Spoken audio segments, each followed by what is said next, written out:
Hello everyone, this is Purnash মামা। Welcome back to my daily blog. আশা করি সবাই সুস্থ আছো, ভালো আছো। আমিও আমার ছোট্ট পরীকে নিয়ে ভালো আছি। তো চলে আসলাম আরেকটি নতুন ব্লগ নিয়ে তোমাদের সাথে। তো যারা নতুন আমাদের ভিডিওগুলো দেখছো অবশ্যই আমাদের পেজটা লাইক ফলো করে পাশে থেকো। মাম্মাম কিন্তু এখন বাইরে ঘুরতে অনেক বেশি পছন্দ করে, আর যার জন্য মাম্মামকে নিয়ে কিছুটা সময়ের জন্য বাইরে ঘুরতে বের হওয়া। তো লোকেশনটা তোমাদের সাথে শেয়ার করি।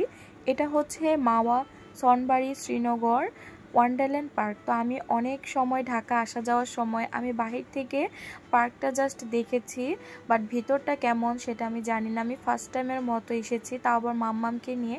যেহেতু মাম্মাম ঘুরতেও পছন্দ করে, তো তার জন্য ভাবলাম যে এই প্লেসটাতে যাই, যে মাম্মামও একটু খুশি হবে আর যেও দেখে আসি যে কীরকম। আমার মতো যারা আসা যাওয়ার সময় ওয়ান্ডারল্যান্ড পার্কটা চোখে পড়েছে বাট ভিতরটাতে ঢুকো নেই, তাদের জন্য আশা করি এই ভিডিওটা দেখলে অনেকটা হেল্পফুল হবে। যারা আসতে চাচ্ছ বা যারা এই প্লেসটাতে এসেছো তোমাদের অভিজ্ঞতা কেমন অবশ্যই কমেন্ট করে জানাতে একদমই ভুলো না।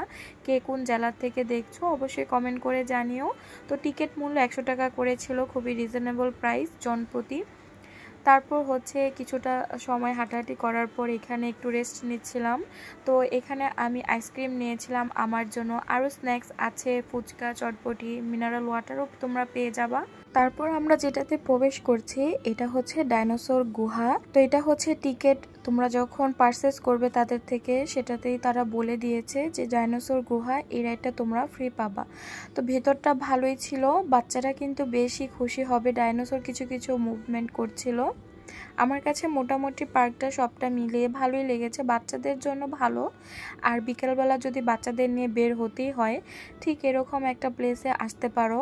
কিছুটা সময় নিজেদেরও ভালো লাগবে, বাচ্চারাও এনজয় করবে। বাচ্চাদের জন্য মূলত এই রাইডগুলো করা, বড়দের জন্য বলতে পারো কিছুই নেই। তো যাই হোক, আমার কাছে মাম্মামকে নিয়ে যেহেতু এসেছে, মাম্মাম খুশি তো আমরা সবাই খুশি। মাম্মাম অনেক বেশি হ্যাপি ছিল।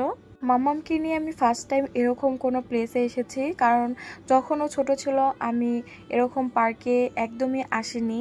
কারণ দেখা যায় তখন ছোট অবস্থায় আসলে কিছুক্ষণের মধ্যে আবার কান্নাকাটি শুরু করে দিত, বাট এখন যেহেতু বড় হয়েছে অনেক কিছু বুঝতে পারে, চিনতে পারে, তো তার জন্য আসলে এই পার্কে আসা।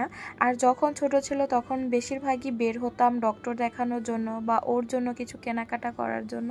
তো যাই হোক, কারা কারা এই পার্কটাতে এসেছো অবশ্যই কমেন্ট করে জানি। আর আমাদের ভিডিওগুলো যদি ভালো লেগে থাকে অবশ্যই আমাদের পেজটা লাইক ফলো করে দিয়ে পাশে থেকো। তো আজকে এই পর্যন্তই, সবাই সুস্থ থেকো, ভালো থেকো, have a nice day, take care, by.